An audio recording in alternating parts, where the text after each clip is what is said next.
अधूरा ज्ञान इंसान को बहुत बड़ी मुसीबत में डालने की क्षमता रखता है।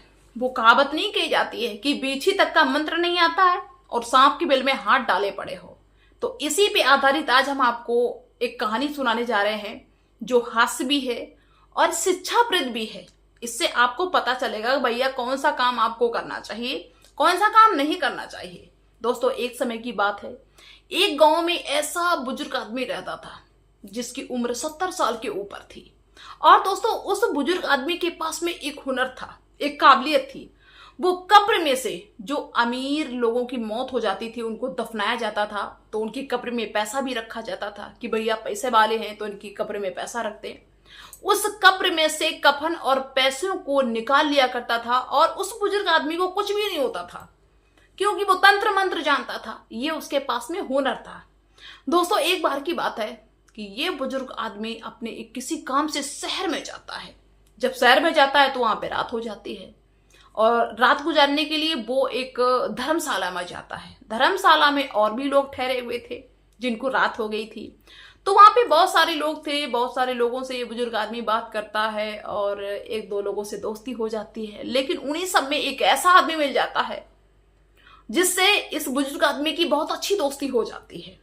और उस आदमी के अंदर भी एक काबिलियत थी। पता कौन सी? वो तांबे के सिक्के को सोने का सिक्का बना देता था। दोस्तों, ये दोनों पुरुष अपनी अपनी काबिलियत को बताते हैं। जब अपनी अपनी काबिलियत को बताते हैं तो भाई एक दूसरे से ये कहते हैं कि क्यों ना हम एक दूसरे को अपनी काबिलियत सिखा दें। तुम हमको ये बता दो, जो वो शहर में आदमी मिला था, कि तुम हमको ये बता दो कि कब्र में से पैसे कैसे निकाले जाते हैं। और जो बुजुर्ग आदमी था वो उस आदमी से कहता है जो धर्मशाला में मिला था कि तुम मुझे ये बता दो कि तांबे के सिक्के से सोने का सिक्का कैसे बनता है। तो भाई दोनों की डील पक्की हो जाती है। अब जो वो शहर में आदमी मिला था वो कहता ठीक है, हम तुमको आज सिखाएंगे चल के। उस बुजुर्ग आदमी से कहा कि तुमको हम सिखाएंगे कि तांबे के सिक्के से सोने का सिक्का कैसे बनता है। दोस्तों, अपने वादे के मुताबिक उस शहर के आदमी ने उस बुजुर्ग व्यक्ति को बता दिया विधि विधान से कि कैसे तांबे के सिक्के से सोने का सिक्का बनता है। दोस्तों, वो बुजुर्ग आदमी बाकायदा सब कुछ सीख गया। लेकिन अब बारी थी बुजुर्ग आदमी की। उस आदमी ने कहा कि अब आप अपना हुनर में बताओ कि आप कैसे कब्र में से पैसे और कफन निकाल लेते हो।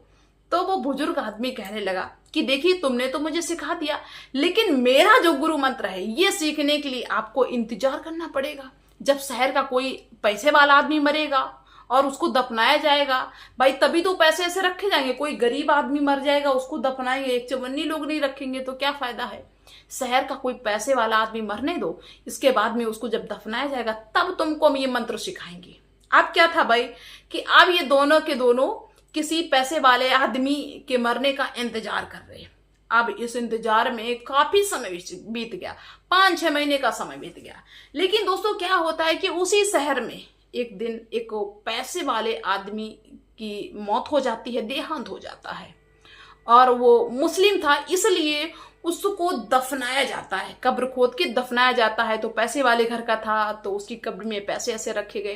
दोस्तों, अब वो शहर का आदमी तुरंत भाई पहुंचता है बूढ़े व्यक्ति के पास में और कहा कि चलो अब हमें ये मंत्र सिखाओ चल के कि वहां से कैसे कब्र में से पैसे और कफन निकाले जाते हैं। अब दोस्तों, बुजुर्ग आदमी ने कहा कि ठीक है, हम तुमको बिल्कुल सिखाएंगे। वो बुजुर्ग आदमी शहर में जाता है और थोड़ा सा मांस लेके आता है, मांस का टुकड़ा लेके आता है और मांस के टुकड़े के 3 टुकड़े कर लेता है। और दोस्तों, उस शहर के आदमी को लेके जाता है वहां पे जहां पे उस अमीर व्यक्ति की कब्र बनी हुई थी। दोस्तों, उस बुजुर्ग आदमी ने कहा कि देखो, जैसे जैसे हम कर रहे हैं वैसे वैसे तुम सीखते जाना। और मंत्र बड़ी तेजी के साथ में वो कह रहा था कि हम उच्चारण करेंगे, तुम मंत्रों को सीख लेना, याद कर लेना। दोस्तों, ये आदमी शहर वाला बिल्कुल तैयार बैठा था कि हाँ भाई, हम बिल्कुल सीख लेंगे गुरुजी, अब बस आप मंत्र जपो। दोस्तों, वो बुजुर्ग आदमी क्या करता है, बूढ़ा आदमी, कि जहां पे कब्र थी वहां पे एक मांस का टुकड़ा रखता है और मंत्र जाप करता है। दोस्तों, मंत्र बहुत तेज तेज जाप करता है। इसके बाद में वो बूढ़ा आदमी दूसरा मांस का टुकड़ा उसी कब्र पे रखता है और तेज तेज मंत्र जाप करने लगता है। उसी दौरान क्या होता है कि जो वो कब्र बनी हुई थी बाकायदा खुल जाती है और कब्र में जो अमीर आदमी दफनाया हुआ था वो बाहर निकल के आता है और तुरंत वो अपना कफन और उस कब्र में जो भी पैसे थे वो सारा उनकी तरफ फेंकने लगता है। और इसके बाद में दोस्तों उस बूढ़े आदमी ने तीसरा मांस का टुकड़ा वहीं कब्र पे रखा और मंत्र पढ़ा। बाकायदा जो आदमी दफनाया हुआ था वो उस कब्र में चला जाता है और कब्र अपने आप बंद हो जाती है। दोस्तों उस बूढ़े आदमी ने कहा कि देखो तुमको मैंने तीनों मंत्र बता दिए कि कैसे वो बाहर आएगा और इसके बाद में कैसे उसको अंदर भेजा जाएगा। दोस्तों ये जो शहर वाला आदमी था बड़ा ज्यादा खुश, कहा कि गुरुजी मुझे बिल्कुल याद हो गया है, अब कोई चिंता वाली बात नहीं, अब तो मुझे बहुत अच्छे से याद हो गया। दोस्तों उसको तीनों मंत्र याद हो जाते हैं उस शहर वाले आदमी को। अब क्या था कि भाई दोनों की डील पूरी हो गई। अब बूढ़ा आदमी अपने गाँव के लिए चला गया और ये जो शहर वाला आदमी था वो भी अपने घर पे चला गया। लेकिन अब इस शहर वाले आदमी को बस यही लगे कि रोज कोई मरे और अपना ये मंत्र हम इसमें लगाएं, देखें, प्रैक्टिस करें। दोस्तों अब क्या होता है कि एक बार एक शहर का दूसरा पैसे वाला आदमी जिसकी मौत हो जाती है उसको दफनाया जाता है। अब ये शहर का आदमी बस इसी ताक में कि भैया जल्दी से उसको दफनाओ और तुरंत अपने मंत्रों का उच्चारण करें, जाके अपना प्रयोग करें जाके। दोस्तों उस व्यक्ति को दफनाया जाता है। वैसे ही ये शहर वाला आदमी तुरंत पहुंच जाता है उस कब्र के पास में और मांस का टुकड़ा बाजार से ले जाता है और उसके 3 टुकड़े कर लेता है। मतलब जैसा जैसे उसके वो गुरु ने किया, यानी कि उस बूढ़े आदमी ने किया, वैसे ही वैसे सब कुछ वो शहर वाला आदमी करता है। क्या करता है कि कब्र के पास में पहुंच जाता है, वहां पे पहले मांस का टुकड़ा एक रखता है और इसके बाद में मंत्र का उच्चारण करता है। इसके बाद दूसरा मांस का टुकड़ा रखता है और फिर से मंत्र का उच्चारण करने लगता है। वैसे ही दोस्तों कब्र खुलती है और कब्र में जो आदमी दफनाया हुआ था वो अपना कफन और पैसे सब उस व्यक्ति के पास फेंक देता है। और जैसे ही तीसरा टुकड़ा उस व्यक्ति ने रखा मांस का कब्र के ऊपर और मंत्र जाप करने लगा, यानी कि उस तीसरे मंत्र से क्या होता था कि वो जो व्यक्ति दफनाया हुआ बाहर आता है वो बाकायदा उसी में उस कब्र में आराम से चला जाता है और कब्र बाकायदा बंद हो जाती थी तीसरे मंत्र से।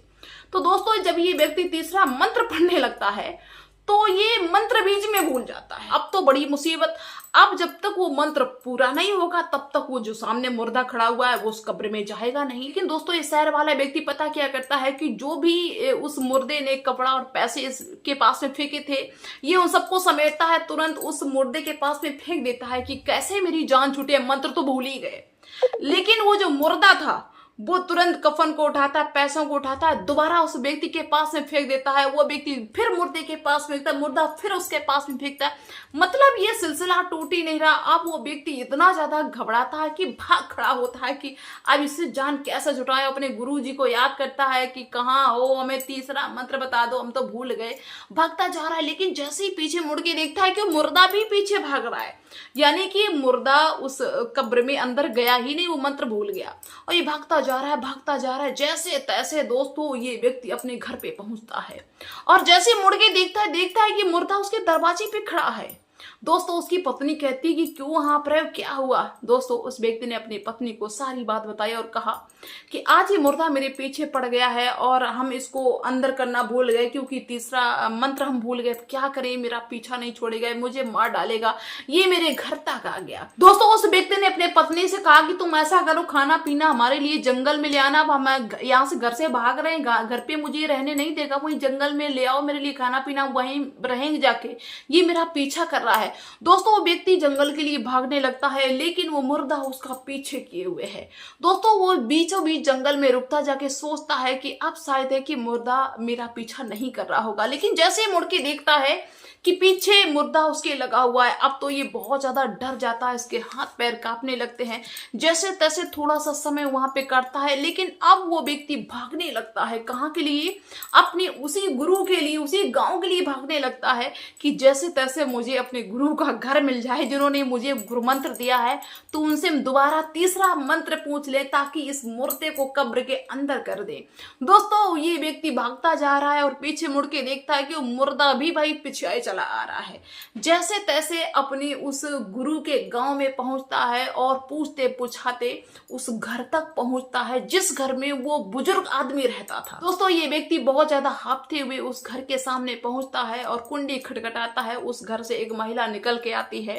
जब इस व्यक्ति को इस हालत में देखता, हांफते हुए, परेशान होते, तो पूरी बात बताती है कि बताओ क्या काम है, क्यों हाँप रहे हो। तो ये व्यक्ति कहता है कि पहले ये बताओ गुरुजी कहाँ है, मुझे उनसे मिलना है। वो महिला कहती है तुम्हें गुरुजी से क्या काम है।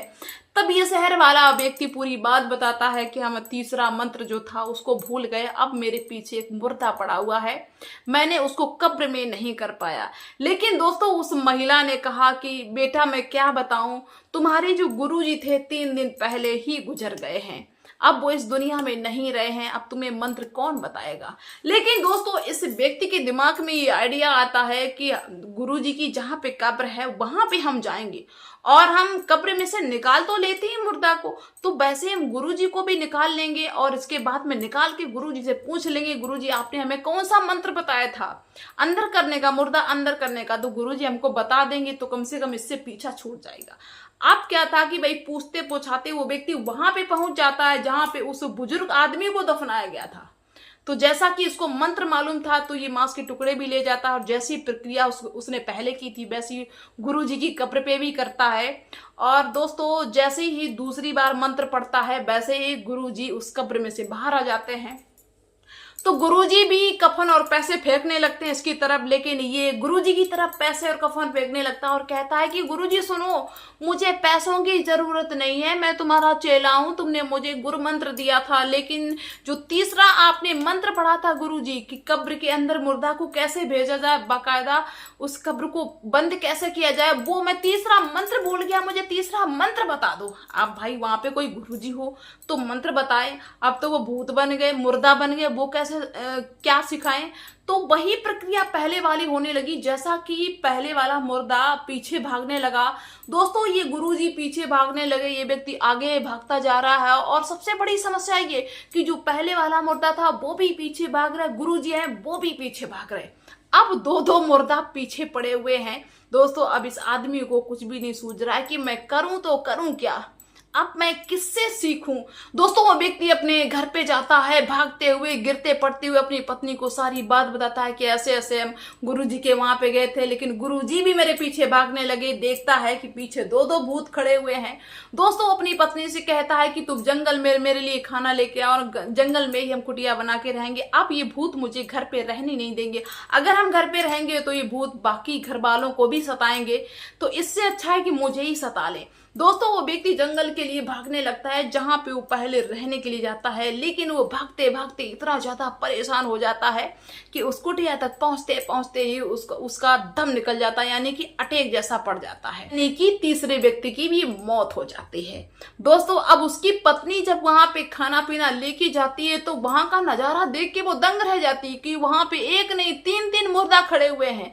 दोस्तों, वो बहुत ज्यादा हैरान हो जाती है और इसके बाद में अपने गांव के लोगों के सहयोग से वो वहां पे एक बहुत बड़ी कब्र बनवाती है उसी जंगल में और 3 मुर्दों को वहां पे दफना देती है, 3 लाशों को, और अपने घर में अपने परिवार के साथ में रहने लगती है। भाई, अच्छी खासी जिंदगी बर्बाद हो गई उस व्यक्ति की अधूरे ज्ञान की वजह से।